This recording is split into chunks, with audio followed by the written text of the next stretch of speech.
नमस्कार. मी शोभा जाधव.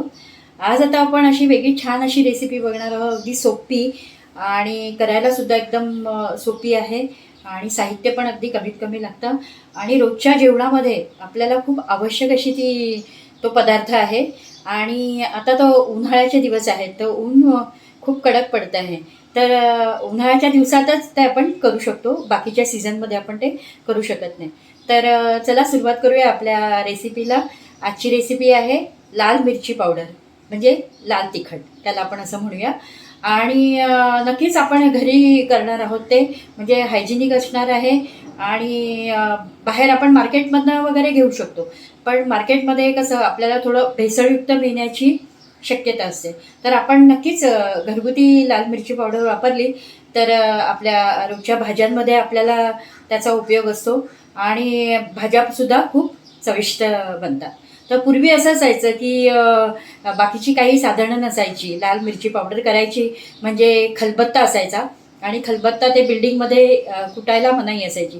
त्यामुळे मग खाली जाऊन, म्हणजे माझ्या आईचं सांगते मी, खाली जाऊन ते लोक मिरची सुकवायचे, त्याच्यानंतर ती कुटायची, त्याला चाळणीने बारीक चाळायचं आणि मग वर्षभराचं असं साठवण ते करून ठेवायचे. तर आता तशी परिस्थिती नाही आहे. आता हे सहज कोणीही करू शकतं. आपण घरच्या घरी मिरची पावडर बनवू शकतो. तर आपल्याला साहित्य मी सांगते तुम्हाला.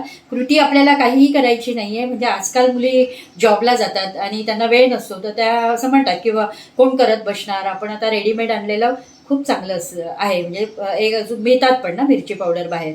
पण त्या बाहेरच्या मिरची पावडरमध्ये आणि आपल्या घरगुती मिरची पावडरमध्ये खूप असा काय फरक असतो.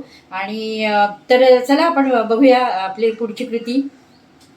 आता मला त्याच्यासाठी साहित्य लागणार आहे.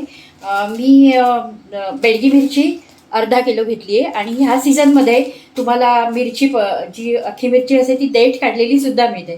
कारण बहुतेक लोक उन्हाळ्यामध्येच हा पदार्थ करण्याचं म्हणजे हा पदार्थ केला जातो. त्यामुळे तुम्हाला दुकानामध्ये देठ काढलेलं अवेलेबल असतं. थोडेसे पैसे जास्त जातात, पण आपला वेळ वाचतो आणि परत घरात पसारा पण जास्त होत नाही.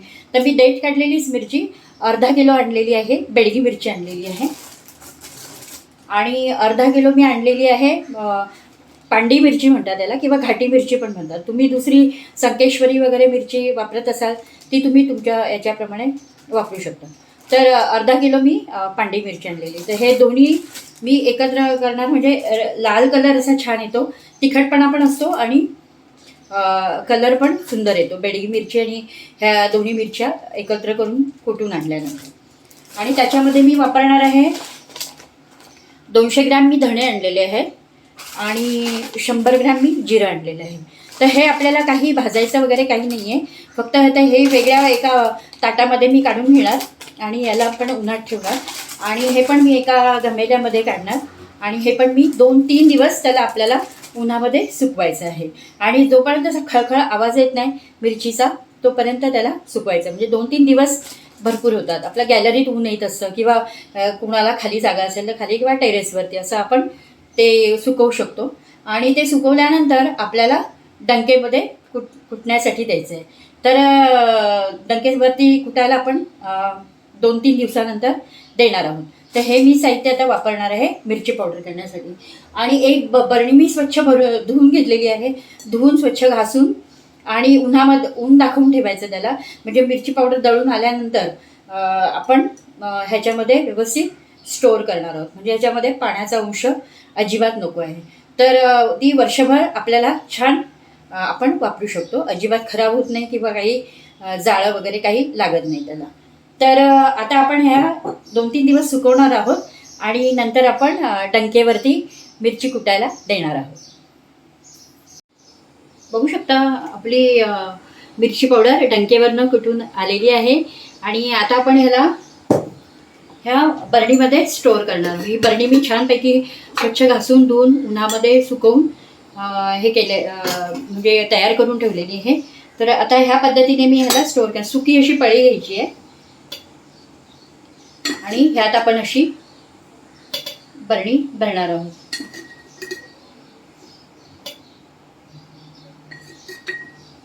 ह्या पद्धतीने मी आता स्टोअर करते.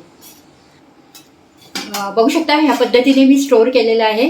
आता वर्षभराला आपल्याला काय बघायला नको, वर्षभर लाल मिरची पावडर आपल्याला पुरणार आहे. फक्त काढताना वेगळं वापरण्यासाठी काढण्यासाठी एकच काळजी घ्यायची की बरणीमध्ये स्वच्छ कोरडा चमचा टाकायचा, त्याने काढायचं आणि नंतर बरणी घट्ट भरून ठेवून द्यायची.